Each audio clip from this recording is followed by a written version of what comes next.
My name is Sofia Rivera, and I'm 29 years old. I had just inherited $21 million and was rushing home to tell my boyfriend the news that would change our lives forever. But I never made it. A car slammed into me from behind, and I woke up in the hospital completely alone. When I finally reached Carlos, my boyfriend of 4 years, he wasn't worried. He was annoyed. He told me he didn't have time for a failure and hung up on me. Days later, he walked into my hospital room wearing a brand new suit, holding hands with another woman. He threw papers on my bed. But when his new girlfriend, a high-powered attorney, looked at my face, she screamed and dropped her expensive briefcase. Carlos had no idea. She was my lawyer, the one managing my $21 million trust. Before I continue the story, let me know where you're watching from in the comments below. And if you've ever been betrayed by the person who was supposed to love you most, hit that like button and subscribe, because you won't believe what happened next. The beeping sound was the first thing I registered. A high-pitched, steady beep, beep, beep, that cut through the fog in my head. I tried to open my eyes. The fluorescent lights of the hospital room felt like knives stabbing into my brain. I was at St. Mary's Hospital in Miami. The room was cold, sterile, and smelled faintly of antiseptic and something metallic. A sharp, tearing pain shot through my chest as I tried to take a deep breath. It felt like my ribs were grinding together. It all came flooding back in broken, terrifying pieces. The flash of massive headlights in my rearview mirror, blinding me. The horrifying, deafening sound of metal twisting and glass shattering. And just before that, hours before, the kind voice of an elderly lawyer, Mr. Hernandez, in a polished downtown office. His office smelled of old books and expensive leather. "Congratulations, Ms. Rivera. Your grandmother Elena has left you her entire estate. The trust is valued at $21 million. $21 million. A number so large it felt unreal. The pain in my chest pulled me back to the present. I was alive. I had survived. My body felt like a lead weight, bruised and broken. But I was breathing. I frantically looked for my phone on the bedside table. It was there on the metal tray next to a plastic cup of water, but it was shattered. The screen was a spiderweb of broken glass, completely black, useless. I fumbled for the nurse call button, my fingers weak and clumsy. I pressed it again and again. "Carlos, my boyfriend. Where is he? Does he know I'm here?" Those were the first words I managed to get out when the door opened. A nurse came in. She was an older Latina woman, her scrubs a faded blue. Her face was kind, but etched with the deep exhaustion of someone who has seen too much. Her name tag read, Maria. She moved with practiced efficiency, checking the IV drip connected to my arm, her eyes glancing at the heart monitor. She looked at me with a profound pity I didn't understand yet. "Mija," Nurse Maria said, her voice low and tired. "You've been here for 4 days. You were in a coma. It was touch and go for a while." 4 days? My voice was a dry rasp. My throat felt like sandpaper. "Where's Carlos? My boyfriend, Carlos Martinez. He must be worried sick. Did he call? Is he in the waiting room?" I was desperate, clinging to the idea of him rushing down the hall. Nurse Maria sighed the kind of sigh that braces you for bad news. She avoided my eyes for a split second, long enough for my stomach to drop. "There has been no man named Carlos here to visit you, mija. Not one call, not one message left at the front desk. We had your name as Sofia Rivera, and we listed Carlos Martinez as your emergency contact. We called him multiple times. No one answered." "No, that's impossible," I whispered, shaking my head, which sent a fresh wave of pain through my skull. He must be out of town. His startup. He travels for his startup. I was making excuses. I knew it, but the alternative was too horrifying to accept. I knew Carlos, my 32-year-old boyfriend, could be selfish. I knew he was bitter about his failures, how he resented my stable job at the marketing firm while his dreams crumbled. But not this. Not abandonment. This had to be a mistake. "I have to call him," I insisted, trying to push myself up on my elbows, but the pain was blinding. "I have to let him know I'm okay." My mind was racing, still believing this was all a terrible, terrible misunderstanding. I thought about the $21 million. He would be so relieved. This money would solve all our problems. It would make him happy again. He would come for me. He had to. My hand was shaking so badly, I could barely hold the heavy plastic receiver of the hospital phone nurse Maria handed me. I punched in Carlos's number, my fingers slipping twice on the keypad. It rang once, twice. On the third ring, he picked up, but it wasn't his voice I heard first. It was the sound of his life, loud reggaeton music, the clinking of glasses, and a burst of high-pitched laughter from a woman in the background. He was at a party. "What?" He barked into the phone, his voice sharp and annoyed like I was a telemarketer interrupting his dinner. "Carlos," I whispered, my voice cracking, and the first sob escaped. "Carlos, it's me. Where are you?" I could hear him huff, an impatient sound. "Sophia, what is it?" "I'm busy. I'm right in the middle of a meeting with important investors. You know the deal I was telling you about. What do you want?" I'm in the hospital," I cried, the tears flowing freely now, hot and stinging against my bruised skin. "I was in an accident. I'm at St. Mary's." There was a pause. The music in the background did not stop. His voice when it came back was cold as ice. Not worried, not scared, just annoyed. "Hospital? Are you serious? What did you do now? Did you wreck the car? God, Sophia, always something." "No," I gasped, the pain in my chest flaring up. "Carlos, please, you have to come. A car. It hit me. I have broken ribs. They said I was in a coma for 4 days." The music suddenly got quieter, as if he'd stepped away from the noise, not for privacy, but to be heard more clearly. His next words were not shouted. They were spoken with a low, chilling contempt that cut me deeper than any broken bone.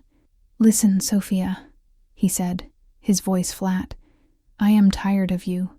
I am so tired of your drama. You are always, always a victim. You are a burden. I am trying to build something here. Something real. And you just keep dragging me down." "What?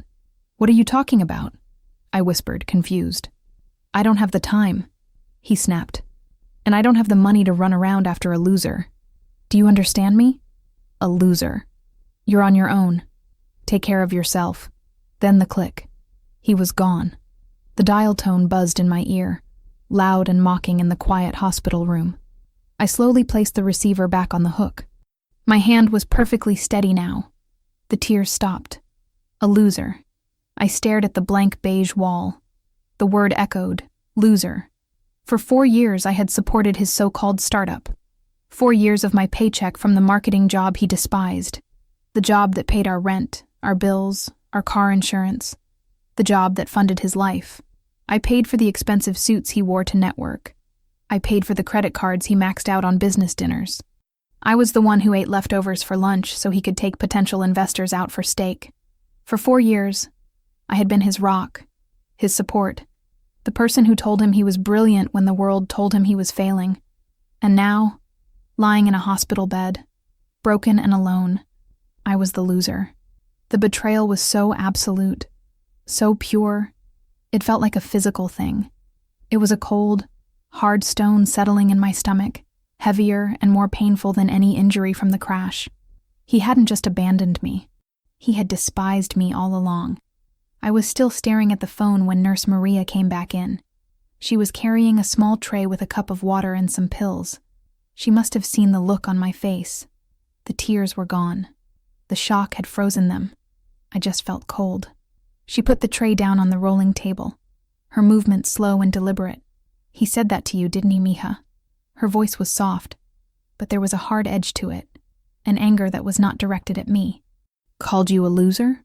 I just nodded, my eyes fixed on the beige wall opposite my bed. The word loser was ringing in my ears over and over. Maria sighed that same tired, all-knowing sigh. "A loser? That's funny. He's been living like a king. That credit card of yours must have a pretty high limit." My head snapped towards her. The sudden movement sent a spike of white-hot pain through my ribs, but my mind was suddenly faster than the pain. "What? What are you talking about?" "The credit card alerts," she said, her voice dropping lower. "The hospital billing department gets notifications when a patient's card on file is being used heavily, in case of fraud. Someone spent $3,000 at the Armani store at Aventura Mall yesterday afternoon, and another $2,500 at Joe's Stone Crab the night before that. I figured it was family. I was completely frozen. What? That's impossible. My cards are in my wallet. My wallet. It's in my purse. The police must have it from the accident. Oh no, baby, Nurse Maria said. She stopped adjusting my IV drip and looked me straight in the eye. Her kind face was now a mask of grim determination. The police don't have it. We do. Or rather, we did. My mouth went dry. What? What do you mean you did? She took a deep breath, the kind you take before you deliver terrible news. Security logs. We had to check them this morning when the billing alerts came in. A man named Carlos Martinez, your boyfriend. He came here 4 days ago, the same day you were admitted. My heart hammered against my broken ribs. He was here? But you said no one visited. He was here, she repeated, her voice flat and hard. He was here while you were in a coma, but he didn't ask to see you. He didn't ask a single doctor about your condition. He went straight to the nurse's station on the intake floor, flashed his ID, said he was your boyfriend, and that he needed to collect your personal belongings to keep them safe for you at home. She shook her head in disgust. We had a new nurse on shift, first week. She didn't know the protocol. She believed him. She went to the property lockup and she gave him your purse. The air left my lungs in a silent rush. He was here while I was unconscious, while I was fighting for my life. He was here not to hold my hand, not to pray for me. He was here to steal my wallet. We only found out for sure this morning, Maria continued, when we cross-referenced the fraud alerts with the visitor log and the property incident report. He stole from you, Sophia, while you were lying right here. The shock was so total, so absolute, it was almost clarifying. It was a cold, sharp blade sliding between my broken ribs, piercing something deeper than any bone. The physical pain from the crash was nothing. This was the real injury. This was the attack.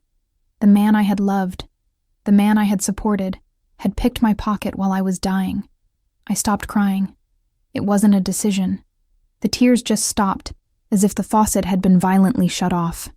The throbbing pain in my ribs, the ache in my skull, the stiff soreness in my neck, all of it just faded. It went quiet.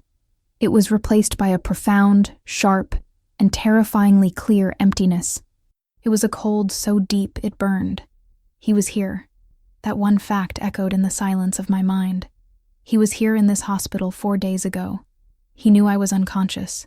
He knew I was fighting for my life, and he did not ask to see me. He did not ask a single doctor if I would live or die. He went to the front desk and he stole my purse. He stole my credit cards while I was dying. And then, like the final missing piece of a horrifying puzzle clicking into place, it hit me. It wasn't a gradual thought. It was a violent slam. A second impact just as brutal as the first. The last memory, the one from right before the headlights, became suddenly, vividly clear. No longer a foggy, dreamlike fragment. It was sharp. I was sitting in my car in the parking garage of the law firm, Hernandez and Associates. The smell of the damp concrete and the old leather of my 8-year-old Honda. My hands were shaking so hard I had to dial his number twice. I was crying then too, but they were tears of joy, of disbelief, of a desperate, life-changing relief. Carlos had picked up, his voice instantly annoyed. What, Sophia? I'm busy. I'm in the middle of something. Carlos! Oh my God, Carlos! I had shouted into the phone, my voice breaking. You won't believe it.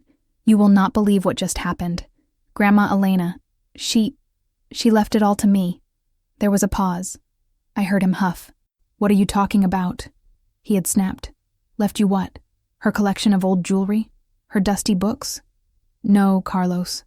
I was laughing and crying at the same time, the sound hysterical in the small car. The money. All of it. The lawyer, Mr. Hernandez, he just told me, it's $21 million. 21 million, Carlos. We're rich. We're rich. There was silence on his end. It wasn't for long, but it was long enough. It wasn't the shout of joy I expected. It wasn't excitement. It was a dead, flat, calculating silence. I heard him take a slow breath, like he was calming himself. Then his voice came back different. Lower. Urgent. Where are you exactly? I'm still in the parking garage at the lawyer's office. I'm coming home right now. No, stay there. Wait, no, just come home, he said, his voice strange and quick, stumbling over his own words. Just come straight home. And Sophia. Yes? Yes? Don't tell anyone. Do you hear me? Not your sister, not your mother, nobody. This is our news. Just ours. Understand? Yes, of course, I had cried, my heart pounding with love and excitement. I'm on my way. I love you. I had hung up, my heart feeling like it would burst out of my chest. I had put the car in drive, giddy with the fantasy of telling him we could finally pay off all his debts, that his startup could be real, that our lives were finally starting. I was so happy. I had driven out of the parking garage onto the main road, heading for the highway. And on the way home, on that quiet stretch of road, the black sedan appeared out of nowhere. It hadn't just hit me. It had hunted me.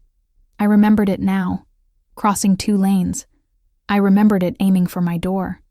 I stared at the beige hospital wall. The steady beep, beep, beep of the heart monitor was the only sound in the room. He knew about the money. He was the only one who knew. He called me a loser. He hung up on me. He stole my wallet while I was in a coma. He was spending my money while I lay here. This wasn't an accident. This wasn't a hit and run. This was an execution that failed. My boyfriend Carlos had tried to kill me. The pain from my ribs was a burning fire. But a new, colder terror was spreading through me. I was being hunted. Carlos had tried to kill me. And his important investors. He was with them at the party. I was alone, trapped in this hospital bed, a sitting duck. I needed help. In a last wave of desperate, primal fear, I grabbed the hospital phone again. There was one last person.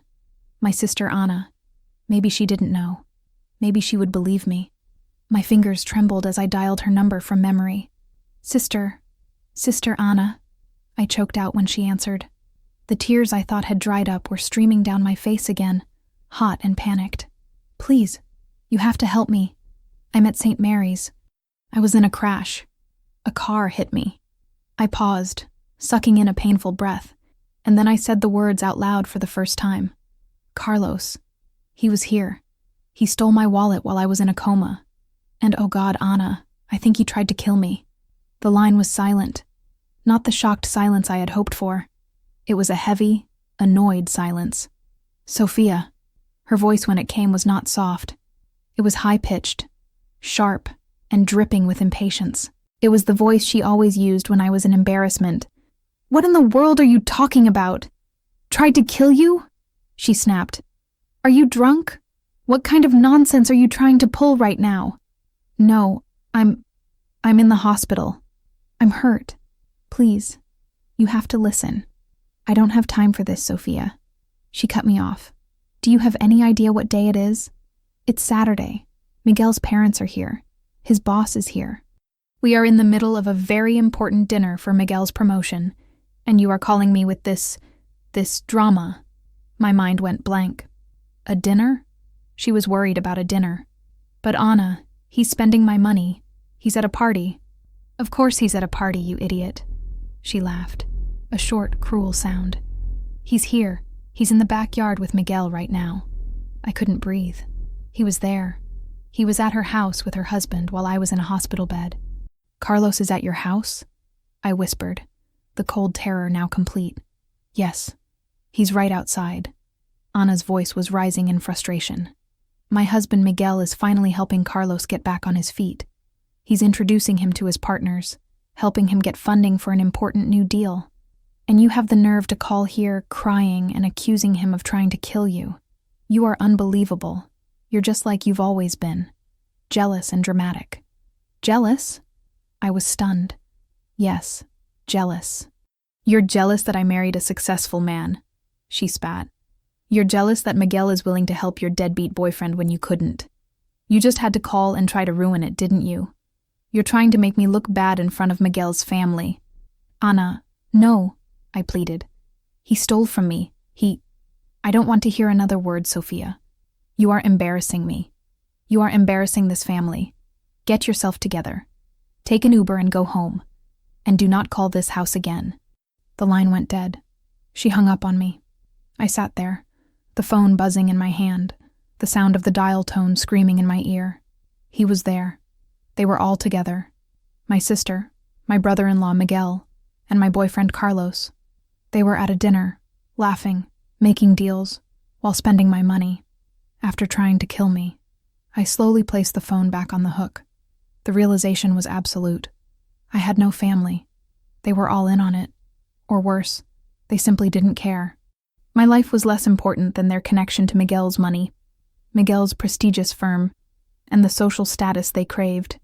I was the burden, the scapegoat, and I had just become a problem they needed to solve. 2 days passed. I didn't cry again. The rage, so cold and so absolute, had burned away the panic and the pain. My broken ribs were just a dull ache, background noise to the new, sharp clarity in my mind. I was no longer a victim of an accident. I was a survivor of an attack, and I was going to fight. I spent those 2 days on the hospital phone, not with family, but with the only people who mattered, the law firm of Hernandez and Associates. I spoke to Mr. Hernandez himself. I told him everything: the crash, the timing, Carlos's phone call, my sister's betrayal, and the stolen wallet. His response wasn't emotional. It was immediate and tactical. He confirmed what I suspected. The $21 million trust was ironclad. My signature and my signature alone was required for any transfer. Carlos couldn't touch a single penny. And that, Mr. Hernandez explained, was precisely the problem. With me alive and well, Carlos got nothing. But if I were declared mentally incompetent after a tragic accident, or if I died as my boyfriend, he could petition the court to take control of my estate. This was why he needed me helpless or dead. "Ms. Rivera," Mr. Hernandez's voice was firm over the phone line, "you are in danger. Do not speak to anyone. Not your boyfriend, not your sister. We are handling this. I am sending our top litigator to you immediately. She will be your personal counsel. Her name is Victoria Santos. She is the best. Do not say a word to anyone until she arrives." So I waited. I stared out the window of my hospital room, watching the busy Miami traffic move below. My mind was no longer foggy with pain or grief. It was sharp as a razor. Every part of me was coiled, ready. I was waiting for Victoria, but I was also waiting for him. I wanted Carlos to come. I needed him to show his hand. And on the afternoon of the second day, he did. I heard footsteps outside my room. A confident, arrogant stride I knew all too well. The door to my room, 312, didn't open gently. It was thrown open, slamming against the wall with a bang that made my heart leap. He was here. Carlos walked in. He wasn't the man I had spoken to on the phone 2 days ago. This wasn't my annoyed, frustrated, failing boyfriend. This person was a stranger. He was wearing a brand new Armani suit, a deep, rich charcoal gray that looked impossibly expensive under the harsh hospital lights. I knew with a sudden, sickening certainty that my credit card had paid for that suit. His hair was freshly trimmed, a sharp, perfect cut that he must have gotten that very morning.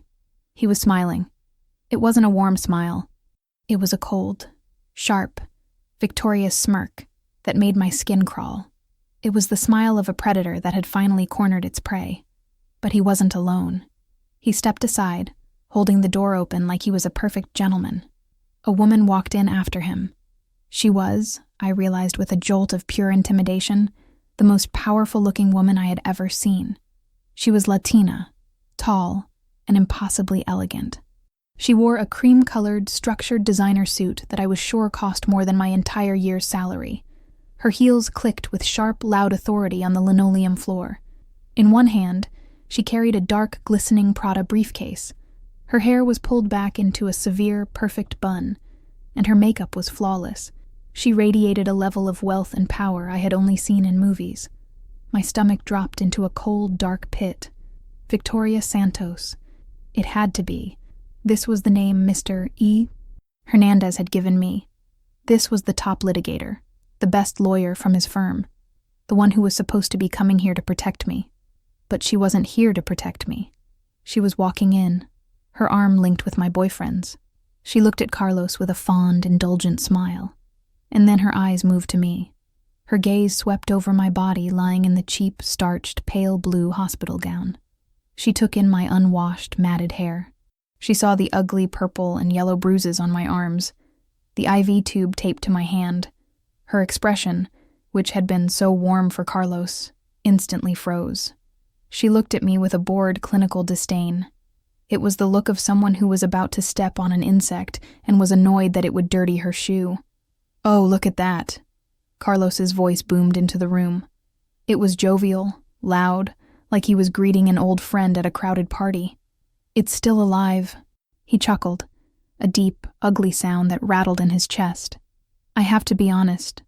I really thought you'd be dead by now. I guess those doctors are better than I thought. What a shame." My mouth was dry. I couldn't find my voice. My heart was hammering against my broken ribs. I just stared at him, and then at this terrifying woman. This was a nightmare. This was a trap. "Carlos," I finally whispered, my voice a hoarse, weak croak. "What? What are you doing here? Who is this?" He laughed. A full, genuine belly laugh, like I had just told the funniest joke in the world.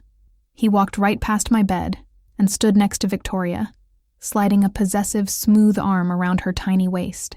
He pulled her close, and she leaned into him, her perfectly manicured hand resting on his chest.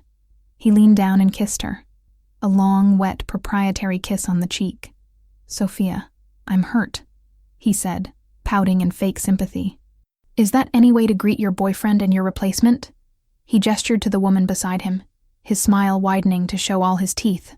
"Sophia, I want you to meet Victoria. She's my everything. My partner, my protector, my new wife." I stopped breathing. The beep, beep, beep of the heart monitor next to my head seemed to get louder, faster, screaming in the sudden silence. "Well, she will be," he corrected himself, waving his hand as if it were a minor, insignificant detail. "She's my lawyer first, of course. And as soon as she's finished cleaning up this mess," he waved his hand in my direction, pointing at me in my bed with my broken ribs. "As soon as I am legally free of this trash, then she'll be my wife. We're getting married in Italy. She's already booked the villa in Lake Como." The woman, Victoria, finally spoke. Her voice was exactly as I expected, smooth, deep, and utterly indifferent, like she was ordering a coffee. "Carlos, darling, can we speed this up? You said she was ready to sign. I have a 3-hour reservation at Zuma, and I don't want to be late." "Of course, baby. Anything for you?" Carlos beamed at her, his eyes full of adoration. He then turned back to me, and his entire face changed. The happy, triumphant mask fell away. His eyes went flat, dead, and cold. He reached into the inner pocket of his brand-new suit jacket, the one I paid for, and pulled out a thick stack of folded legal papers. He walked to the side of my bed. He stood over me, holding the papers. "You've been a real problem, Sophia. A real disappointment," he hissed, his voice low and venomous, and then he threw the papers. He didn't hand them to me. He threw them hard. They landed on my blanket, the sharp edge of the legal-sized paper striking my bruised chest, sending a jolt of pain that made me gasp. "Sign them," he ordered. I looked down. The top page read, "Petition for dissolution of domestic partnership. Breakup papers." "I don't understand," I stammered, my eyes darting to Victoria. "Mr. Hernandez from the law firm. He said you were coming to help me." Victoria actually laughed. It wasn't a nice sound. It was a short, sharp, mocking bark. "Help you? Honey, look at you. You can't even help yourself. Why in the world would I help you? I'm Carlos's lawyer and his fiancée, and frankly, I find this entire situation pathetic. But the firm, Hernandez and Associates, the firm works for its clients," she said, tapping her expensive shoe impatiently on the floor. "And right now, my only client in this room is Carlos. She's the best lawyer in all of Miami, Sophia." Carlos gloated, leaning in close. I could smell his expensive cologne, the one I had bought him for his last birthday. "And do you know what she's going to do for me? She's going to prove to the court what I've been saying for years, that you're unstable, That you're crazy. He tapped his finger against his temple. And now, after this terrible accident, he made little air quotes with his fingers. Well, you're clearly mentally incompetent. You're traumatized. You can't possibly be trusted to manage a large sum of money, can you? My blood ran cold. The plan. This was the plan. You won't get away with this, I whispered. But the words had no strength, no power. Get away with it? Carlos laughed again. I already have. Victoria has already filed the petition. She has medical opinions. She has testimony. Testimony from who? Your sister, of course, he said, as if it were the most obvious thing in the world. Anna was more than happy to sign an affidavit saying you've been unstable and jealous for years. Your mother, too. They're both very, very concerned about your mental state. They agree that I should be the one to manage your windfall. He leaned in closer, his voice dropping to a whisper so Victoria couldn't hear. You really thought you could keep 21 million from me? You stupid, stupid woman. You thought you could just cut me out? You tried to kill me. I breathed, the words heavy and metallic on my tongue. His smile vanished. His eyes were pure ice. Prove it, he whispered back. It was a tragic accident. You're confused. You're hallucinating. That's what the judge is going to hear. He stood back up, straightening his suit jacket. So here's the deal. You sign the papers. You sign over power of attorney to me. You agree that you are unwell and that I will manage your finances. In exchange, I'll take care of you. I'll make sure you get a nice room in a state-run facility, a quiet one, where you can't hurt yourself. He picked up one of the papers and a pen, holding them out to me. Or you don't sign. And Victoria here will paint you as so violently insane that the court will strip you of everything anyway. And then, well, who knows what happens to crazy people who have no one? They just disappear. He was giving me a choice, a living death or a real one. Victoria sighed impatiently. Carlos, enough. Just get her signature. If she refuses, we'll proceed with the competency hearing on Monday. I've already filed the emergency motion. Carlos glared at me, his patience gone. Sign the papers, Sophia. Be smart for once in your pathetic life. You are a loser. You have nothing. No family, no friends, no money. I have everything. I have the money. I have the power. And I have the woman. He gestured to Victoria. She's an upgrade in every possible way. He tossed the pen onto my blanket. You have 1 hour to sign before I come back. And if you don't, I promise you, you will wish that car had finished the job. He turned, put his arm back around Victoria's waist, and they walked toward the door, their laughter echoing down the hallway. I was paralyzed. I stared at the woman. Victoria. This was the name Mr. Hernandez had given me. Victoria Santos, the top litigator, the best, the shark who was supposed to swim in and save me. And here she was, not just with Carlos, but with him, on his arm, his new wife. My brain couldn't connect the two realities. Was this a trap? Had Carlos somehow bought her? Or had he lied to her so completely that she had no idea? The woman standing in front of me, looking at me with such boredom and contempt, couldn't be my savior. She was my executioner. Victoria sighed, a long, impatient sound that was pure theater. She tapped her immaculate blood-red fingernail on the face of her gold Cartier watch. Sign the papers, darling, she said to Carlos, her voice bored. She didn't even look at me. I was just a piece of administrative work she had to get through. I have a $3 meeting with a major client. I can't be late. Of course, baby. Anything for you, Carlos said, kissing her temple like a devoted puppy. He turned back to me, his face instantly hardening. You heard the lady. Sign the papers. You're wasting her time. Victoria, still ignoring me, took the sheaf of papers from his hand. She pulled a slim gold pen from her briefcase and clicked it. Let me just mark the signature lines. You'd be amazed how stupid people can be. She took off her sleek cat eye glasses, also Cartier, and let them hang from a gold chain. She scanned the top page, her sharp eyes moving quickly. Petition for dissolution of partnership based on, yes, mental instability, she murmured, mostly to herself. That's good. And the secondary filing, emergency petition for conservatorship and medical power of attorney. Perfect. She flipped to the last page. All she has to do is sign here. She pointed the pen at the line. And the power of attorney right here. She looked up, annoyed. Where is her chart? I need to verify the spelling for the notary. Carlos, trying to be helpful, pointed a finger at the plastic bracelet on my wrist. It's right there on her arm. See? They put it on her when she came in. Victoria leaned in. It was the first time she had actually looked at me instead of just through me. Her eyes narrowed, focusing on the small white band on my wrist. She read the name printed in black block letters. Sofia Rivera. I saw her blink. Just a quick, sharp blink. Then her eyes darted to the white chart hanging at the foot of my bed. Her gaze moved from the name Sofia Rivera to the line just below it. Social Security number. Victoria didn't move. She just stopped. She froze, her body rigid, her hand still holding the gold pen hovering over the breakup papers. Her face, which had been so full of arrogant, bored confidence, just collapsed. The color drained from her cheeks, leaving her flawless makeup looking like a mask on a corpse. Her eyes, wide and unblinking, were locked on the chart. Her lips parted, but no sound came out. Carlos, who had been admiring his reflection in the dark hospital window, finally noticed the silence. Victoria, he said, his voice still cheerful. Baby, what's wrong? Did you find a mistake? She didn't answer. Victoria, he sounded annoyed now. He stepped closer and touched her arm. Hey, what is it? Victoria made a small sound in her throat, a tiny, strangled gasp.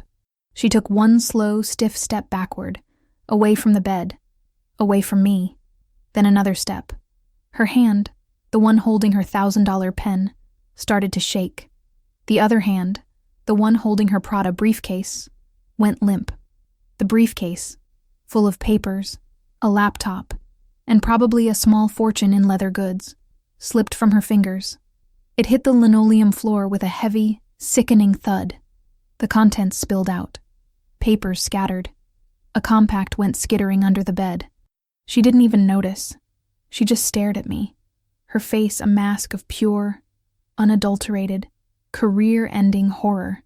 She raised one trembling, manicured finger, pointing it directly at my face.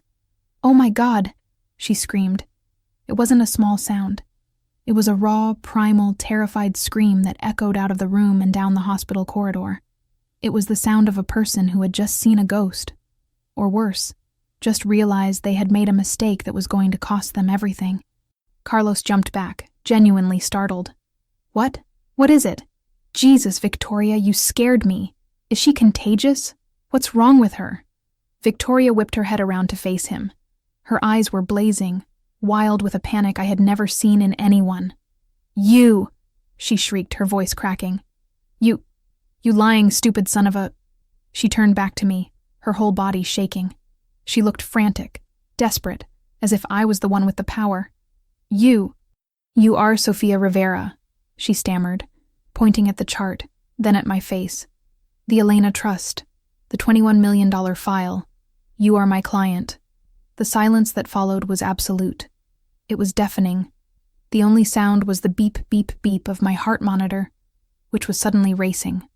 Carlos just stared at her, his mouth open, his face a mask of total idiotic confusion. Client? He said, forcing a nervous laugh. Baby, what are you talking about? She's a broke nobody. She works for some marketing company. She's got nothing. Nothing. Brenda's voice was no longer a scream. It was a roar. The panicked, terrified woman who had dropped her briefcase was gone, replaced in an instant by something far more terrifying. The top litigator Mr. Hernandez had promised was suddenly here, her eyes blazing with a cold, professional fury that was 1,000 times more dangerous than her fear. She had been played. She had been made a fool of. And now she was in full-on lawyer mode. I am Victoria Santos, she said, her voice low, precise, and shaking with controlled rage. I am a senior partner at Hernandez and Associates. My firm, the firm you hired me from, is the legal executor of the Elena Rivera Trust. We are the ones who manage the $21 million that belongs to her. She pointed that same trembling finger, but it was no longer shaking with fear. It was shaking with rage. It was aimed at Carlos. And you stupid little man. You hired me. You came to my firm to hire me to steal money from my own client. Carlos was a statue. His smug, arrogant smile was frozen on his face, a grotesque mask that was slowly melting into pure, uncomprehending panic. His face went from tan to gray, to a sickly, pale white. Wait, hold on, he stammered, holding his hands up. Victoria, baby, you're confused. You're my lawyer. I'm your fiancée. I paid you. I paid you that huge retainer this morning. You paid me with what? Victoria shrieked, the sound echoing off the hard tile floor. You paid me with what, Carlos? That shiny credit card you've been flashing around all week? The one you took me to Armani with? The one you paid for that $1,000 dinner at Joe's with? The one you transferred my retainer from this morning? She took a step toward him, her eyes narrowed to slits. I saw the name on the card, you idiot. I thought Sophia Vance was your old name for the account. It's her card. It's her account. You paid me to steal from my client using my client's own money. Do you have any idea what you've done? And that's when I found my voice. The pain in my ribs was still there, but it didn't matter. The betrayal from my family, the shock, it all melted away, replaced by a sudden diamond-hard core of pure cold rage. I used the railing of the hospital bed, and with a gasp of pain that I refused to let become a sound of weakness, I pulled myself into a sitting position. They both turned to look at me. Carlos looked like a cornered animal. Victoria looked at me, her face still furious, but now waiting. My voice, when I spoke, wasn't the weak, reedy whisper of a victim. It was low, it was clear, and it was filled with ice. He didn't just pay you with my card, Counselor Santos, I said. Victoria's eyes locked on mine. He tried to kill me. The silence in the room was absolute, broken only by the steady, accelerated beep of my heart monitor. What? Victoria whispered, her fury giving way to a new, dawning horror. I think you need to hear the whole story, I said, my voice gaining strength. 4 days ago, I left Mr. Hernandez's office. Your boss, he had just told me about the 21 million. I was so happy. I thought we were finally safe. I turned my head and looked directly at the pale, sweating man who was still my boyfriend. I called him, I said, pointing at Carlos. I was in my car in the parking garage. I cried. I told him we were rich. I told him our lives were going to change. He was the only person in the world I told. I looked back at Victoria. He got very quiet. He told me to come straight home and not to tell anyone. Not my sister, not my mother, no one. Less than 2 hours later on the highway, a black sedan crossed 2 lanes of traffic and slammed me into a concrete barrier. The driver never stopped. Victoria's hand went to her mouth. And while I was in here, I continued, in a coma, fighting for my life, he came to this hospital. But he didn't ask to see me. He didn't ask a single doctor if I was going to live. He went to the front desk. He told them he was my loving boyfriend, and he asked for my purse. I let the words hang in the air. He stole my wallet from my unconscious body. He has been on a spending spree with my money. Your Armani, your steak dinners, all of it. And then, as the final part of his plan, he hired you, his new wife, the best lawyer in Miami. He hired my own lawyer to have me declared mentally incompetent, so he could finish the job he started on the highway. Victoria took a step back. It wasn't a small, hesitant step. It was a large, violent lurch, as if she had been physically shoved. Her entire body recoiled from my bed. Her eyes locked on my face with an expression of pure, unadulterated horror. The blood drained from her face, leaving her dark skin looking ashen. Her expensive foundation suddenly became a grotesque, waxy mask. I could see her mind working, the gears grinding behind her wide, terrified eyes. I could see the exact moment the entire horrifying picture assembled itself in her head. This wasn't just a case of a cheating fiancé. This wasn't just a simple, if messy, breakup. She, Victoria Santos, senior partner, the sharpest legal mind in Miami, had been conned. She had been used as a pawn in an elaborate, vicious scheme. She had just stood here in this hospital room and threatened her own client. She had, on behalf of Carlos, filed a fraudulent petition in court to declare her own client mentally incompetent. She had accepted a retainer, a massive one, that was paid for with stolen money. Her client's stolen money. This wasn't just malpractice. This was disbarment. This was criminal conspiracy. This was accessory to fraud, and God, maybe even accessory to attempted murder. Her entire life, her flawless career, her hard-won partnership, her Lake Como wedding, her Prada briefcase now lying gutted on the floor. It was all turning to smoke right in front of her. Her fear, so raw and palpable for a second, instantly curdled. It hardened. It sharpened. It crystallized into something else. It turned into the righteous, white-hot, self-preserving fury of a cornered predator. She was no longer Carlos's fiancée. She was a shark that had just realized it was tangled in a net, and she was going to chew her way out. And she was going to destroy whatever got in her way. Her head swiveled slowly to face Carlos. Carlos, who was still standing there, his face a perfect picture of stupid, panicked confusion. He was still trying to process her client line. When Victoria spoke, her voice wasn't a scream. It was worse. It was a low, guttural, venomous hiss. A sound so full of hatred it seemed to make the air in the room colder. "You," she whispered, her voice shaking with a rage so deep it was almost silent. "You told me your girlfriend left you." Carlos flinched. "Victoria, baby. I can explain. You told me she abandoned you." Victoria's voice was rising now, gaining power. "You told me she ran off with another man. You told me she was missing." She stepped toward him, and he instinctively stepped back. "You told me she was draining your joint accounts," she continued, her voice a whip crack in the room. "You told me she was vindictive, that she was unstable, that she had a history of paranoid delusions." She was screaming the last words. "You begged me. You begged me to help you.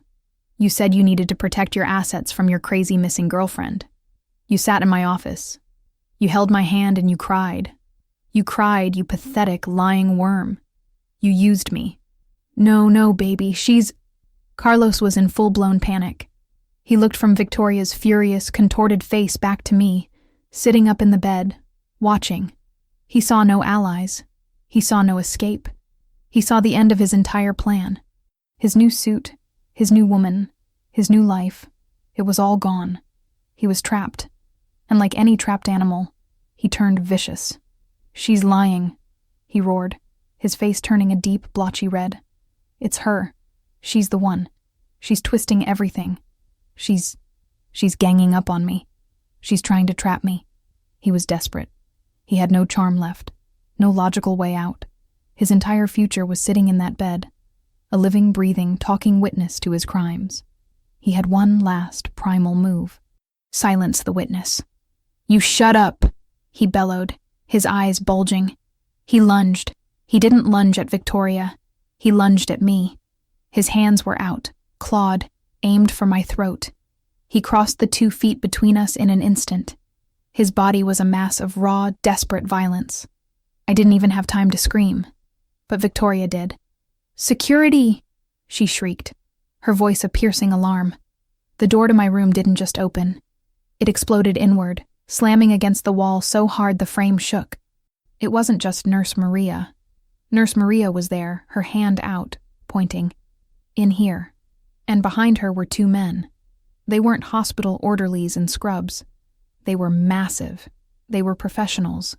They wore black polo shirts that were tight across impossibly broad shoulders, with event security written on the back in discreet letters. They were the men Mr. Hernandez had promised, the men who had been stationed outside my door for 2 days, just waiting for this exact moment. Carlos, in mid-lunge, his fingers inches from my face, didn't stand a chance.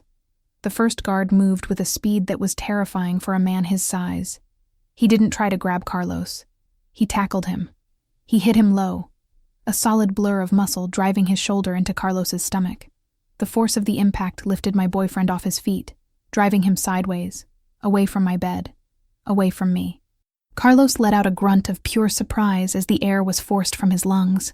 He hit the linoleum floor with a heavy, wet thud. He didn't get to move. The second guard was on him instantly, his knee pinning Carlos's shoulders to the floor, his hands expertly twisting Carlos's arms behind his back.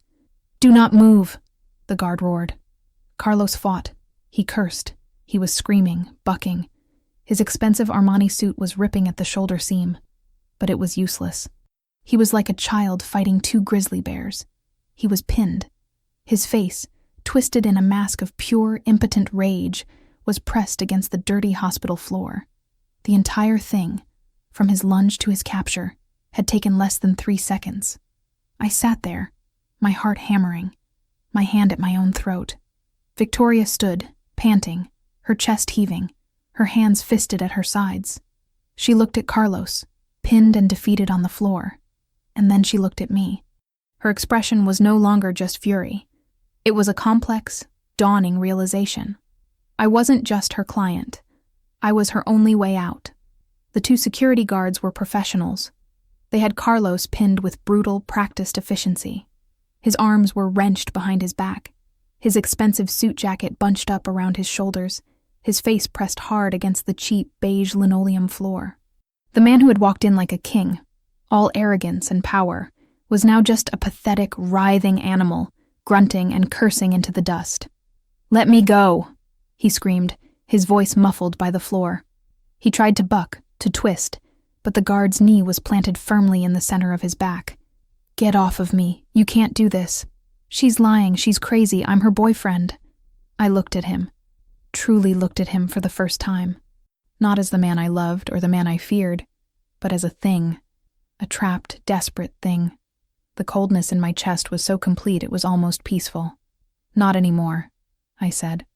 My voice was quiet, but it cut through his screaming like a razor. Everyone in the room stopped and looked at me. Carlos went still. I turned my head to Nurse Maria, who was standing in the doorway, her hand over her mouth, her eyes wide with a mixture of horror and something that looked like righteous satisfaction. "Nurse Maria," I said, my voice as calm and steady as the heart monitor I was attached to. "Could you please call the Miami Police Department now?" Maria nodded, her eyes never leaving the scene. "What? What do I tell them, mija?" "Tell them," I said, my gaze dropping back to the man on the floor who I used to love, "that I need to report an attempted murder and grand larceny." Carlos started to struggle again, roaring, "No, it's a lie. She's manipulating you. And fraud." Victoria's voice sliced through the air, louder and sharper than any of them. She was no longer panting. She was pacing. She had her cell phone pressed to her ear with one hand and was gesturing wildly with the other. She wasn't just a lawyer anymore. She was a general commanding an army. She was talking to someone on her phone, but shouting for everyone in the room to hear. "Yes, David. I'm at St. Mary's Hospital right now, room 312. I want a full freeze on every asset tied to Carlos Martinez. No, I don't care. I have evidence he has been committing wire fraud against the firm for the last 48 hours. She stopped pacing and whirled on Carlos, who had frozen again, his head twisted to look at her in pure, dumb shock. "You think you're smart?" She spat at him, her eyes full of fire. "You're a common, stupid criminal. I have the server logs. I have the call recordings. He tried to access the Elena Trust this morning. He called our wealth management division pretending to be me, trying to authorize a transfer. He used a voice recording of Ms. Rivera. He must have recorded her trying to pass it off as her verbal consent. He tried to impersonate his own girlfriend, my client." She was back on the phone. "And get forensics. I want a trace on that retainer transfer. He paid me with stolen funds. He used Ms. Rivera's credit card. Yes, the client's card. He paid me, her own attorney, with her own stolen money to file a fraudulent competency claim against her. He's done. We are going to bury him under the jail." She snapped her phone shut. It was over. Carlos knew it. I could see it in his eyes. He stopped struggling. His body went limp. He just lay there, his face pressed to the floor. It was no longer he said, she said. It wasn't just my word against his. His brilliant plan, hiring me, using my cards, trying to access the trust, had created a mountain of digital, financial, and audio evidence. The best lawyer in Miami that he had hired to be his weapon had just become his executioner. She knew exactly where every single one of his bodies was buried, because he had been the fool who had led her to the graves. He just lay there, defeated. One of the guards hauled him to his feet, his hands cuffed behind his back with zip ties. The guard's hand was clamped firmly on the back of his neck. Carlos's charcoal gray Armani suit was torn at the shoulder and covered in dust from the floor. His perfect hair was mussed. His face was blotchy and red. He was just a small, pathetic man. Nurse Maria appeared at the doorway again, her face grim. "The police are on their way. They're sending a detective. They'll be here in 5 minutes." Victoria nodded. All business. She picked up her phone and started dialing again, already one step ahead. "David, get me a line to the DA's office. The fraud division. Yes, I'll hold." The guards pushed Carlos against the wall. He didn't resist. He just stared at the floor, breathing heavily. He had lost. He had lost it all. The money, the woman, his freedom. And he had done it all to himself. Just as Nurse Maria finished speaking, 2 uniformed Miami police officers appeared in the doorway, their expressions grim. The security guards immediately stepped back, handing Carlos over to the police, who pulled him up from the wall and began cuffing his hands behind his back with metal handcuffs, replacing the zip ties. The metallic click of the cuffs locking into place was the loudest sound in the room. Carlos had been limp, defeated, but the cold, hard touch of the steel seemed to jolt him back to life. A last desperate surge of narcissistic rage flooded his system. He knew he was finished, but he wasn't going to go down alone. He was going to set one last fire. He suddenly went rigid. His face, which had been pale and defeated, turned a deep, blotchy red. His eyes, wild and hateful, swiveled past the cops, past the guards, past Victoria, and locked onto me. "You won't win," he screamed, his voice cracking with pure, undiluted hatred. He lunged forward again, even with his hands cuffed, forcing the officers to wrestle him back. "You won't win, you bitch." He was practically spitting, his face contorted. "You think you're so smart, huh? You think you figured it all out? You think I did this alone?" Victoria and I both froze. Every person in the room went still. "Alone?" I asked, my voice barely a whisper. Marcus heard me, and he laughed. It wasn't the confident, charming laugh I used to know. It was a high-pitched, hysterical, broken sound. It was the laugh of a man who had nothing left to lose and wanted to pull the entire world down with him. "You're so stupid, Sophia," he cackled, even as the officers began to drag him toward the door. "You think this stops me? You think this is over? I'm just the beginning." He twisted his head, fighting against the officer's grip, his eyes still locked on me. "You won't get a single penny. Not one. I'm going to tell Miguel. They know. They know everything." My blood ran cold. Anna, my sister. Miguel, her husband. "They won't let you get away with this," Carlos was screaming now, his voice echoing down the hall as they pulled him out of the room. "Your white brother-in-law. Your precious, powerful Miguel. He has connections you can't even imagine, you stupid. He'll have me out by morning. He'll take care of me. He'll bury you. He'll finish the job. You'll never, ever win." The police officer finally shoved him out of view. His screams grew fainter down the corridor, but the threat remained, hanging in the sterile air of my hospital room like a toxic cloud. I looked at Victoria. Her face was pale. The triumphant fire in her eyes was gone, replaced by a new, cold, calculating understanding. This wasn't over. This wasn't just about Carlos anymore. He was just a pawn. This was about my entire family. This was about my sister Anna. And this was about her powerful, connected, wealthy husband, Miguel Herrera, the man who had been at the dinner with Carlos, the man who was really in charge. The room was suddenly, shockingly quiet. The only sounds were the fading echo of Carlos's screams down the hall and the steady, rhythmic beep of my heart monitor. The 2 Miami police officers gave me a grim nod and followed their colleagues, leaving me, Victoria, and Nurse Maria in the room. Nurse Maria quietly began picking up the scattered contents of Victoria's Prada briefcase. Victoria stood in the middle of the room, her back to me. She was perfectly still for a long moment, her shoulders rigid. I watched her take one deep, shuddering breath, then another. She slowly bent down and took her briefcase from Nurse Maria, her movements stiff. She straightened up. She adjusted the jacket of her designer suit, pulling the cream-colored fabric taut. She smoothed her hair, which was still perfect. When she finally turned around, the terrified, hysterical woman who had screamed, "Oh my God," was gone. The furious, betrayed fiancé who had shrieked at Carlos was also gone. The person facing me now was the shark Mr. Hernandez had promised. Her eyes were cold, clear, and absolutely lethal. There was no fear. There was no panic. There was only the dead, flat focus of a predator that had just identified its real target. She wasn't just angry. She was insulted, and she was in damage control mode. She walked to the foot of my bed, her heels clicking with sharp, renewed authority. "Ms. Rivera," she said. Her voice was no longer a scream.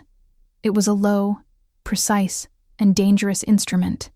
That man, he deceived both of us. He played me for a fool. He used my reputation, my firm, and my affection to commit fraud. He nearly destroyed my career. He nearly cost my firm its biggest client. She paused, and her eyes, if possible, got even harder. For that, I owe you an apology, and I owe him a lesson. A very public, very painful lesson. I looked at this powerful, dangerous woman. She wasn't my friend. She wasn't here out of kindness. She was here to protect her own interests, her firm, and her reputation. But right now, our interests were perfectly aligned. He had tried to destroy both of us. I took a breath, feeling the pain in my ribs, but my voice was just as cold and clear as hers. "I need a lawyer, Mrs. Santos." Victoria looked at me, a flicker of something, maybe respect, in her eyes. I continued, "I don't need his new wife. I don't need his angry, jilted fiancé. I need the best litigator in Miami. I need the shark, because he was right about one thing." Victoria didn't even have to ask. She knew. "Miguel Herrera," she said, the name sounding like a curse on her tongue. "My sister Ana and her husband Miguel," I confirmed. "Carlos is just a loud-mouthed, greedy fool. He's a pawn. Miguel is the one with the money and the power. He's the one who was at the dinner with Carlos. He's the one who really tried to kill me." Victoria's lips pulled back in a smile that wasn't a smile at all. It was a baring of teeth. "Then we have a lot of work to do. He may have connections, but I have a $21 million motive to protect my client. He has no idea what's coming for him." She pulled out her phone and started dialing. "Let's start with your brother-in-law, Miguel Herrera." 6 months later, I sat in the front row of a courtroom. It smelled like stale coffee and old wood. I was no longer the woman in the hospital bed, or the ghost in the red power suit. I was just a witness. My voiceover would tell you what happened next. Carlos was the first to be sentenced. The evidence Victoria and the detectives found was overwhelming. The wire fraud, the server logs from the law firm, the bank statements from my stolen card, and his own idiotic, panicked attack on me in the hospital. He was found guilty of attempted murder in the first degree, conspiracy to commit fraud, and grand larceny. The judge wasn't kind. He called him a parasite and a stain on his own community. He was sentenced to 25 years in state prison with no possibility of parole. As the sentence was read, Carlos, dressed in an ill-fitting orange jumpsuit, turned his head. He looked right at me. I wasn't expecting remorse. I wasn't expecting an apology, and I didn't get one. His eyes weren't sad. They weren't defeated.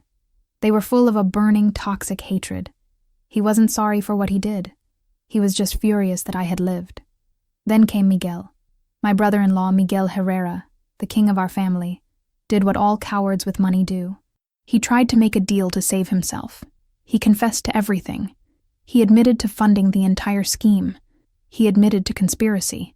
And then, with a pathetic, sniveling desperation, he blamed everyone else.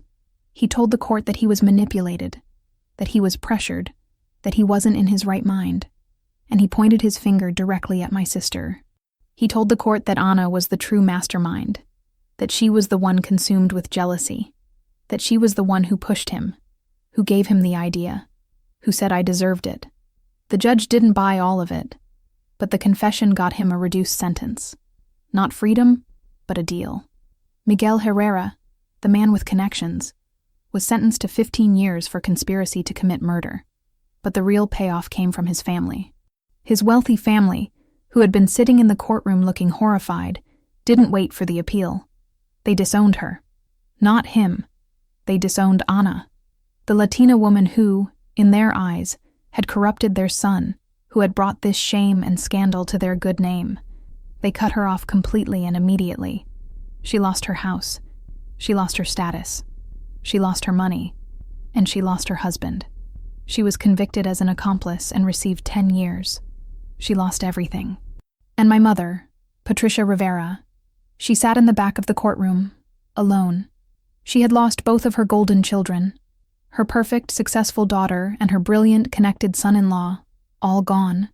Her entire world, the one she had built on appearances and favoritism, had evaporated. She sat there, a little old woman, watching her whole life crumble.